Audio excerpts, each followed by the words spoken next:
Since completing part 1 and part 2 in 2006, so much has happened in this field, it would be impossible to document it all here.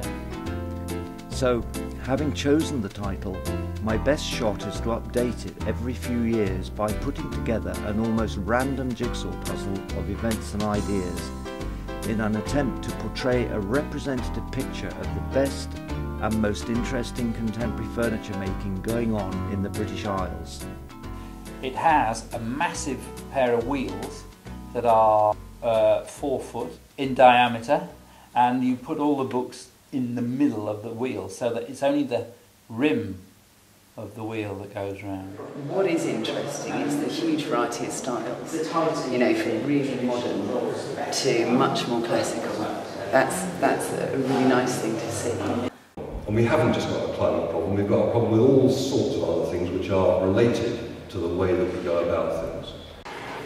When you take a pack of veneers and bend them, you can bend them around a 2-dimensional shape. If you twist them, then you're moving into a 3rd dimension. The idea behind this piece was to have it's hinting at a skin of black walnut on a core, a pale, very, very square, beautifully crisp core, but hints of distortion and shrinkage and movement. He was entirely self-taught. He never had the privilege of training as an architect. With this chair I used flat plywood where I created different shapes in the flat, but if you can see how when they're brought together into a 3-dimensional form, they actually suit the shape of the back.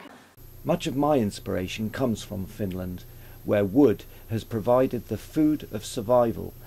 The other influence I have, and I guess this makes me unusual, is that I chose to work in a furniture factory before I set up on my own.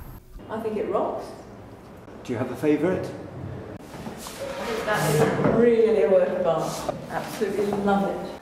One of the things I like about this table is that it's a circle, but instead of using what I call a diffused grain, like a burr, you've used a linear grain.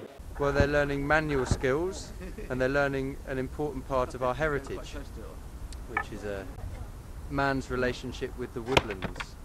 You know, when you telephoned me, what was the actual beading that you, or the reed? This is the beading we were talking about, which is a very typical feature of Alan's work.